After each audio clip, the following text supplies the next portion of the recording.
Plaisir de revenir ici. François Boulot, l'avocat. En vrai, ça fait très longtemps que j'ai pas parlé. Peut-être que je sais plus. Je sais peut-être plus faire. Bon, du peu que j'ai discuté un peu avec les gens, j'ai l'impression qu'il y a un peu de déprime là quand même. Ouais.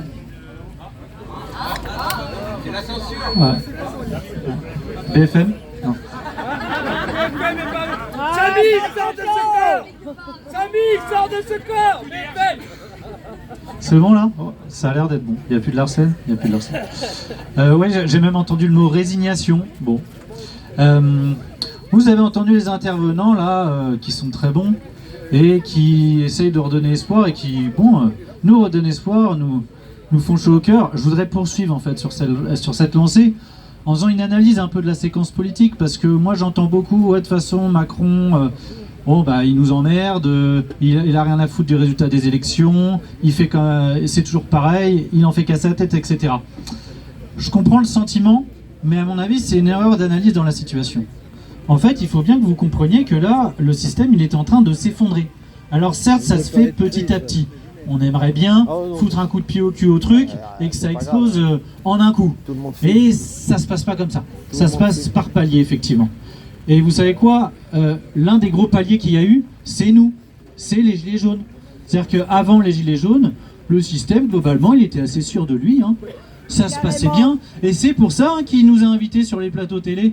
Bon, on n'était pas dangereux, on remettait juste en cause une taxe sur le carburant, donc bon, bah, un discours anti-taxe, ça c'est bon, hein, on aime bien, donc on invite les gens. Ah, puis bah, malheureusement, le monstre leur a échappé, et puis c'est devenu très dangereux, et puis jusqu'à ce que Macron se fasse peut-être, en tout cas qu'on envisage de l'exfiltrer en hélicoptère.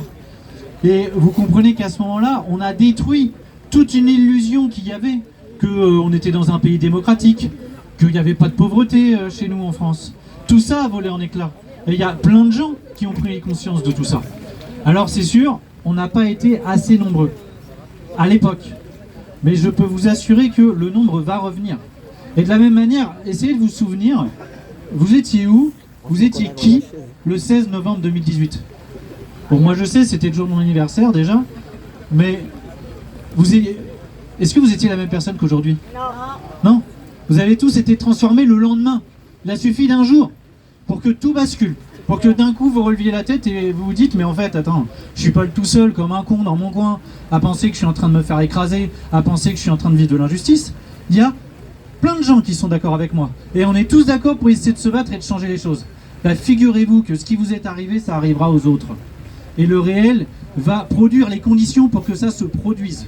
Et donc dans la séquence politique, il faudrait déjà bien comprendre que Emmanuel Macron, la première des défaites qu'il a subies, grâce aux Gilets jaunes, en partie grâce aux Gilets jaunes, c'est qu'en 2022, je regrette, il n'a pas eu de majorité absolue à l'Assemblée nationale. Et ça, c'était la première fois dans l'histoire de la Ve République. C'est une immense victoire. Alors c'est sûr, c'était toujours lui qui a pu nommer son gouvernement, d'accord, mais il l'a fait avec une majorité relative. Et c'est parce qu'il y a eu cette situation-là que 2 ans plus tard, il dissout. Oui, parce que le bonhomme, il avait pris quand même des bonnes habitudes. Depuis 5 ans, il avait tous les pouvoirs. Il décidait de tout. Il avait des parlementaires, c'était des moutons. On aurait mis une chèvre à la place, elles auraient été élues face à n'importe qui. Hein? Et oui. Donc, il avait pris ses habitudes. Et puis en plus, c'est celui qui allait se représenter en 2022.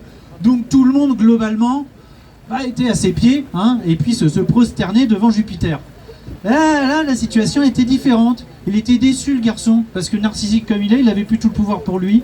Fallait qu'il le partage à l'Assemblée nationale avec des gens qui n'étaient pas toujours d'accord. Fallait qu'il négocie. Vous vous rendez compte?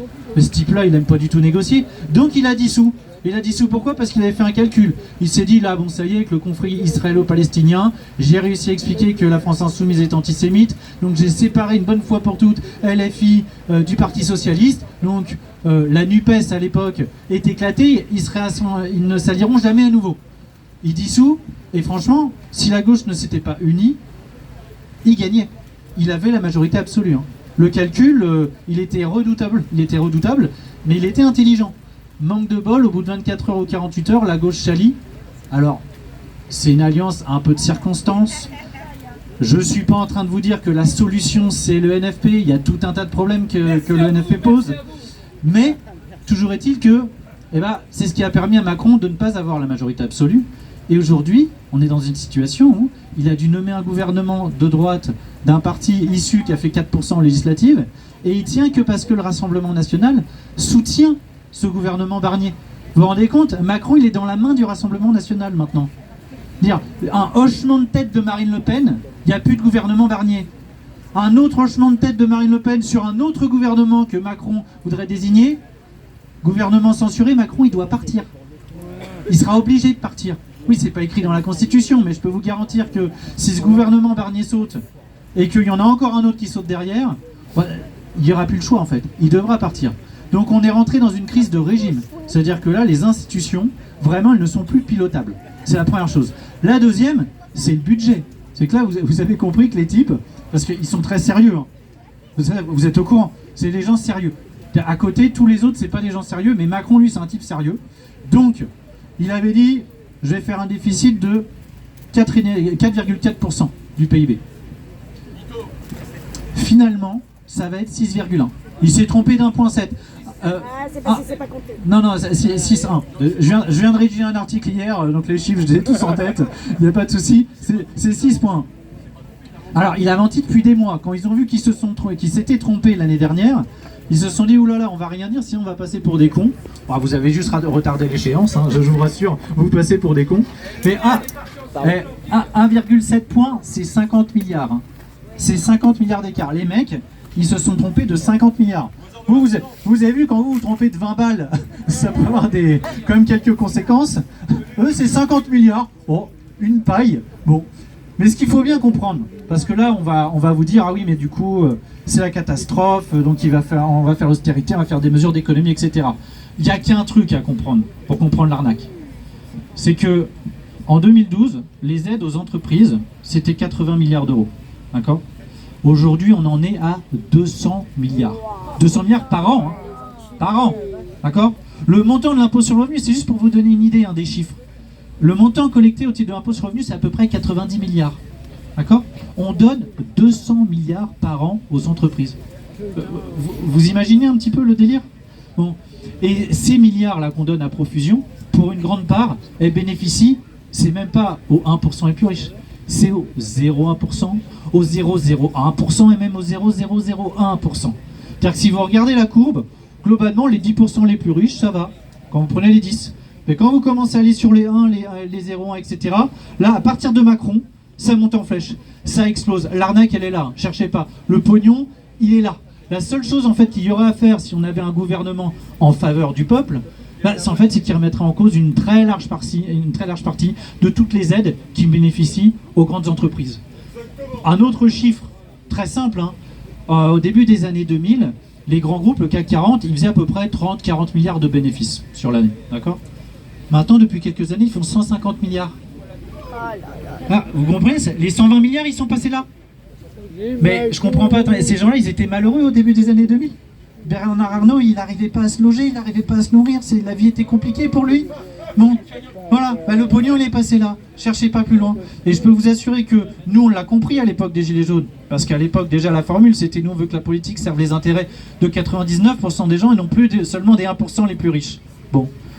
Et les gens ont commencé à le comprendre. Parce que là, le budget qui va être adopté, ça va être un massacre. Et le budget, il est parti, c'est jusqu'en 2029 hein, qu'ils ont prévu de nous massacrer socialement comme ça. En cassant toutes les protections, en cassant encore l'assurance chômage, en cassant les conditions de prise en charge de l'assurance maladie, etc., etc. Et donc ce que je veux vous dire, c'est qu'on rentre dans une période de très grand danger, parce que là, ça va bouger. On a un système qui a jamais été aussi répressif, oppressif, qui n'a jamais autant censuré qu'il ne le fait aujourd'hui, mais c'est parce qu'il est en danger, ce système. C'est pour ça qu'il est comme ça, c'est pour ça qu'il monte les crocs, c'est pour ça qu'il est aussi féroce. Ça veut dire qu'il est sur le point de basculer, il est sur le point d'exploser. Et ces contradictions internes sont en train de le faire imposer, donc les gens vont se mettre en mouvement. Et si je vous dis tout ça, c'est qu'il y a vraiment des raisons de croire que des brèches sont en train de s'ouvrir, et donc des opportunités, effectivement, on va en avoir, soyez-en absolument certains. Maintenant, là, comme la période est une période de grand danger, c'était aussi une période de grande confusion. Et il y a des gens qui pensent que la solution, elle est à droite, très très très à droite. On va se diviser entre nous, on va se séparer. Bon. Écoutez, là-dessus, je vais essayer de vous donner une grille claire parce que j'en ai ras-le-bol avec le droite-gauche. Moi, je suis de droite, moi, je suis de gauche, etc. Bon. Je vais vous donner une grille qui est beaucoup plus claire pour essayer de comprendre. C'est pas cette grille-là, ça c'en est une autre. Mais la grille est simple. Vous avez 3 axes. Le premier axe, il est économique. Est-ce que le type qui est en face de moi, là, le politicien, il me propose plus d'égalité ou est-ce qu'il me propose plus d'inégalité? Est-ce qu'il veut aller chercher le pognon là où il est, c'est-à-dire dans la poche des plus riches, Bernard Arnault, Xavier Niel, Bolloré, etc. Ou est-ce que le type il dit non, non, ces gens-là, ils sont bien, ils créent des emplois? Voilà, le critère, il est là. Est-ce que je vote pour un type qui veut plus d'égalité ou plus d'inégalité? Ça, c'est le critère économique. Ensuite, vous avez le critère démocratique. Est-ce que j'ai affaire à des gens qui respectent les manifestants? Des gens, est-ce que j'accepte la contradiction? Bon, Macron, on a compris que c'est pas le cas. Mais je vous le dis aussi, Marine Le Pen, ce sera pas le cas. Parce que l'électorat de Marine Le Pen, c'est les policiers. Et que Marine Le Pen, vous ne l'avez jamais entendu dire, les policiers, il ne faut pas éborgner les gens dans les manifestations. Vous ne l'avez jamais entendu dire ça. Donc, la moindre des choses pour les gens qui peut-être seraient tentés par l'idée de voter Marine Le Pen, mais attendez, demandez-lui des comptes sur les policiers, parce que je peux vous dire qu'il y a quand même un ménage à faire dans l'institution. Il y a tout un tas de brutes maintenant qu'on a. Bon Marine Le Pen, je suis désolé, moi je ne l'ai jamais entendu dire on va réformer l'institution, on va faire en sorte que les policiers qui commettent des abus, il ne s'agit pas de sanctionner tous les policiers, on n'est pas en train de dire que tous les policiers sont des mauvais bougres, mais les policiers qui enfreignent la loi, qui éborgnent des gens, qui les mutilent, qui tabassent, qui frappent, qui gazent sans raison, bah oui, ceux-là, il faut les sanctionner. Et puis parfois, il faudra même, oui, les expulser de la police, parce qu'ils déshonorent l'institution qu'ils sont censés représenter. Bon. Et puis le troisième axe, c'est l'axe culturel. À la limite, bon ça dépend de nos affinités, de nos goûts, de notre éducation. Bon, on rentre pas dans ces débats-là, et chez les Gilets jaunes, on n'était pas rentré dans ces débats-là. On était pour l'égalité, on était pour la liberté et la démocratie. Et ben il faut rester ancré sur ces valeurs-là, sur ces principes-là. Et donc, dans cette période de confusion, c'est ces critères-là qu'il faudra prendre en compte. Est-ce que c'est plus d'égalité ou pas? Lui, il me propose plus d'égalité. Lui, il me dit qu'il faut aller chercher Bernard Arnault, Xavier Niel, Bolloré. Ok, lui, il a peut-être un début de crédibilité. L'autre, il me dit aussi, moi, je respecte les manifestants. Là, c'est plutôt de ce côté-là. Je peux vous assurer que si il faut voter pour des gens, c'est plutôt de ce côté-là. Je vous dis pas qu'ils sont formidables, hein. Le NFP, j'ai tout un tas de critiques. J'ai un autre papier qui sortira dans pas très longtemps pour expliquer tout un tas de limites qu'ils ont. Ok, mais ce que je sais, c'est qu'avec eux, demain, là, ce sera quand même plus facile de manifester. Il y a des espaces qui se réouvriront dans les médias, on pourra plus discuter, ce sera plus facile de parler vraiment de politique et pas des conneries sur le foulard, etc., sur lesquelles on nous rabâche les oreilles sans arrêt. Bon, voilà, je termine en vous disant une chose simplement parce que c'est la tradition, j'ai toujours une petite citation, c'est celle-là qui m'accompagne depuis un moment maintenant, c'est celle de Bertolt Brecht. Il y a un quatrième axe, c'est l'axe social quand même. Mais l'axe social, il est dans les égalités. C'est plus d'égalité, c'est plus de social. Mais je conclue donc sur la citation de Bertolt Brecht, parce qu'elle m'accompagne depuis un moment, hein, dans les moments de doute, dans les moments où je me sens impuissant. Je suis passé par des moments compliqués, je pense que comme vous tous, mais aujourd'hui j'ai repris du poil de la bête, et la citation qui m'accompagne donc au quotidien, elle dit ceci: ceux qui luttent ne sont pas sûrs de gagner, mais ceux qui ne luttent pas ont déjà perdu. Voilà, exactement. Bravo, François Boulot.